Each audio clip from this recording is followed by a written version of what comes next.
বাড়িতে কিছু সবজি নয়, ভাবছো কী রান্না করবে, এই রেসিপিটা একবার ট্রাই করে দেখতে পারো। বিউলির ডাল আধা ঘন্টা ভিজিয়ে রাখার পরে ভালো করে পরিষ্কার করে জলটা ফেলে দাও, পরিষ্কার করে ধুয়ে নাও। আশা করি মাছ মাংসের স্বাদ ভুলে যাবে। মিক্সিতে কিংবা সিলভারটাই পেস্ট করে নাও। আমি মিক্সিতেই পেস্ট করে দেখাচ্ছি তোমাদেরকে। আমার শাশুড়ি মায়ের কাছে একটা শেখা রেসিপি আমি তোমাদের সাথে শেয়ার করলাম। এইরকমভাবে মসৃণ পেস্ট বানিয়ে নাও। তারপরে সামান্য পরিমাণ লবণ দিয়ে ফেটিয়ে 5 মিনিট রেখে দাও। তেল গরম হওয়ার পরে, তেলটা গরম হয়ে গেছে, এরপর দেখো এর মধ্যে বড়ার আকারে শেপ দিয়ে বড়া বানিয়ে নাও।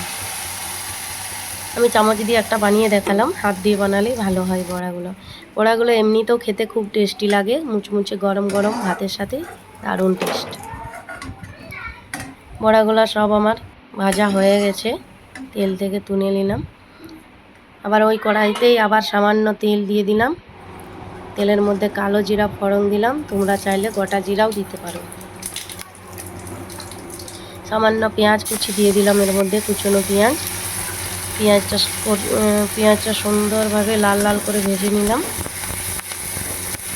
সামান্য সর্ষে আমি রেডি করে রেখেছি, সর্ষেটাকে ধুয়ে আমি সিলভারটাই পেস্ট করছি সর্ষেটা, কারণ অল্প সর্ষে মিক্সিতে লেগে যাবে। আমি কাঁচা লঙ্কাটা স্কিপ করে দিলাম, তোমরা চাইলে কাঁচা লঙ্কা দিতে পারো। আমার ছেলে মেয়ে ঝাল খেতে পারে না। এই দেখো পেস্ট করা হয়ে গেছে। এর মধ্যে জিরে গুঁড়ো, হলুদ গুঁড়ো আর পরিমাণ মতো লবণ দিয়ে দিলাম। তারপরে আমি ভালোভাবে এটাকে করে দিলাম, নাড়াচাড়া করলাম। নাড়াচাড়া করে আমি কুচনো টমেটো দিয়ে দিলাম। তোমরা চাইলে এটাকে স্কিপ করতে পারো, আমার ভালো লাগে তাই দিলাম। টমেটো দিলে কালারও হয়, খেতেও ভালো হয়, তাই না?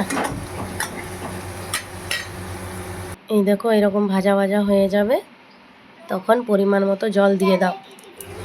পরিমাণ মতো জল দিয়ে দিলাম আমি।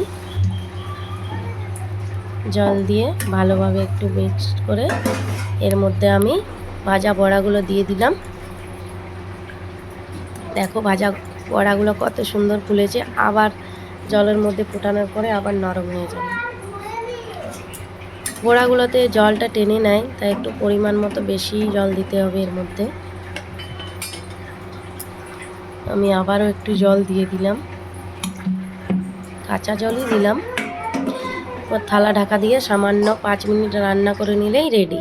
এই যে রেডি হয়ে গেছে, দেখো কতটা নরম আর তুলতুলে ফুলো হয়ে গেছে। আমি খেয়ে দেখিয়ে দিচ্ছি। দারুণ টেস্টি হয়েছে, খেতে ভালো হয়েছে, একবার ট্রাই করে দেখতে পারো। কতটা নরম হয়েছে আমি কেটে তোমাদেরকে দেখাচ্ছি, দেখো। দেখো। ওকে বন্ধুরা, বাই। যদি ভালো লাগে ভিডিওটি লাইক কমেন্ট শেয়ার করো।